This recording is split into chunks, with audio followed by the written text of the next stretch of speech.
अच्छा सर, ये बताएं कि पीपी छियाली में जो है इस वक्त इलेक्शन की गहमा गहमी है और लोगों ने कागजात नामजदगी जमा करवा भी दिए हैं, जिनमें आपने भी करवा दिया है, तो आपकी क्या जज्बात है इस वक्त?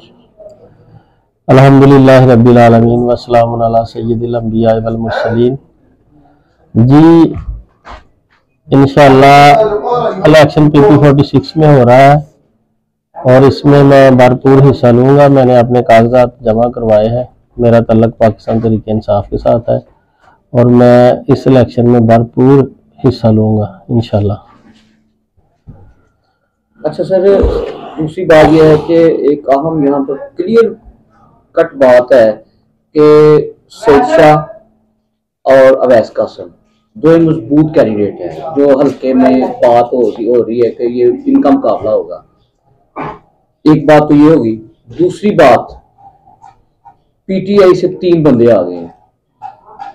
कमर रियाज शरारी आप हो गए, जुएल मुख्तार हो गए, और तीसरे सईदुल हसन शाह साहब हो गए। 3 लोग तो वो हो गए, तो मुकाबला भी सख्त है। उसके बावजूद टिकट भी आपको नहीं मिलती, मैदान में भी आ गए हैं। तो ये सारा सोचकर कैसे आए हैं, क्या प्लान बनाया है, इन लोगों का मुकाबला कैसा करेंगे, और टिकट नहीं मिलती तो फिर क्या करेंगे, आप बताएं। सबसे पहले तो मैं इस बात को आपको क्लियर करता चलूं कि ये दोनों उम्मीदवार कोई जरूरी नहीं है कि ये दोनों उम्मीदवार ही आपस में मुकाबले के उम्मीदवार हैं। एक जो पहले एमपीए रहे हैं, उनके बुजुर्ग भी एमपीए रह चुके हैं और उनके खिलाफ जो एक स्टेटस को बन चुका था, उनके खिलाफ पीर साहबा ने सियासत की और हम भी उनके साथ थे।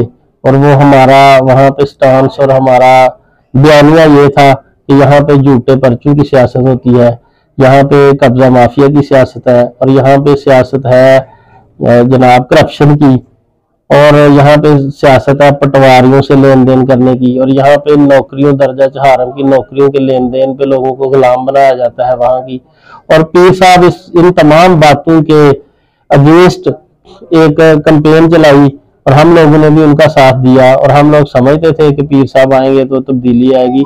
लेकिन इससे पहले जब उन्होंने 5 साल वो एमपी रहे हैं, वजीर भी रहे हैं, तो काफी अच्छा उन लोगों ने काम भी किया था। लेकिन इस बार जो उन्होंने की है, काम करवाए हैं, ये पाकिस्तान तहरीक इंसाफ ने उनको डेवलपमेंट के काम दिए हैं। लेकिन उन कामों में, तमाम कामों में जिस तरह करप्शन हाईलाइट हुई है और उसके अलावा जिस तरह मैं समझता हूँ कि ये जो नौकरियां दर्जा चहारम की होती हैं, ये गरीब बेवा यतीम बच्चों का हक होता है और उनको सेल किया जाता है यहाँ पे, और पटवारियों से पैसे लिए जाते हैं और तहसीलदारों के तबादले करवाने के, रजिस्ट्री मुहर्रर के तबादले कराने के पैसे लिए जाते हैं।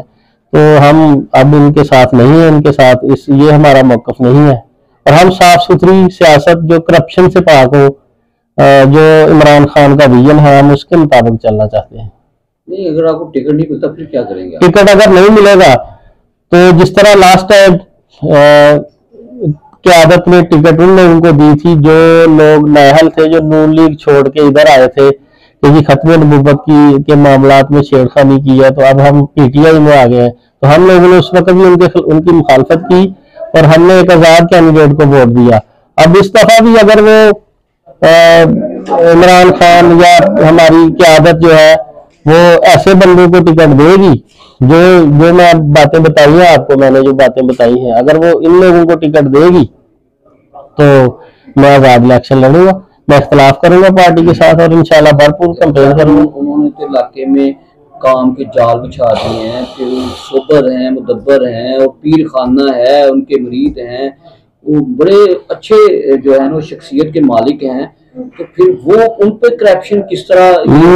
मैं समझता हूँ कि वो बड़े आलम है, वो पीर साहब भी हैं, पढ़े लिखे भी हैं, और हम लोग कौन से अनपढ़ हैं, वो भी पढ़े लिखे हैं। लेकिन उनके जो नीचे माफिया बैठा हुआ था, उनके जो डेरा जो होली सोली वहां के इंचार्ज थे पीर साहब, तो मैं भी इस बात को एग्री करता हूँ कि वो अच्छे, उनका जो है उनका एक मजहबी ज़हन है और वो अच्छे अखलाकी तौर पे भी अच्छे हैं और बाकी भी उनके सेटअप बैठा हुआ था। क्या उनकी नाक के नीचे सब कुछ जो हुआ है वो उनको पता नहीं?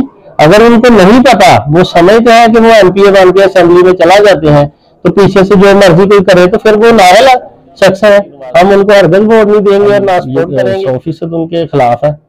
और जो पाकिस्तान की हालत हुई है, जो इस वक्त पाकिस्तान के अंदर वो मसलत हो चुके हैं नून लीग वाले, उनको तो वैसे ही वो कहाँ पे, किसने आपको बताया कि वो टक्कर के उम्मीदवार है? नून लीग के उम्मीदवारों को लोग बैठाएंगे नहीं।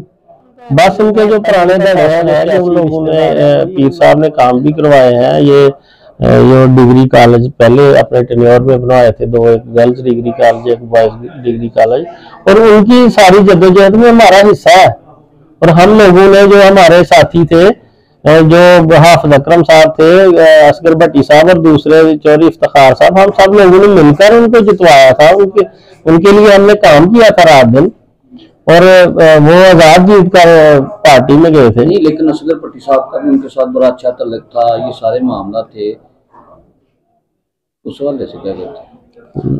सियासत में तल्लुक हमेशा के लिए नहीं होता। सियासत में तल्लुक एक महदूद मुद्दत तक भी हो सकता है। फॉर एवर जो तल्लुक होता है वो सियासी नहीं होता। सियासी तल्लुक सियासत की हद तक होता है। जो फॉर एवर तल्लुक होता है वो तो पीढ़ी गरीबों का होता है या फिर रिश्तेदारों का होता है, उसके अलावा तो सियासी तल्लुक नहीं होता फॉर एवर।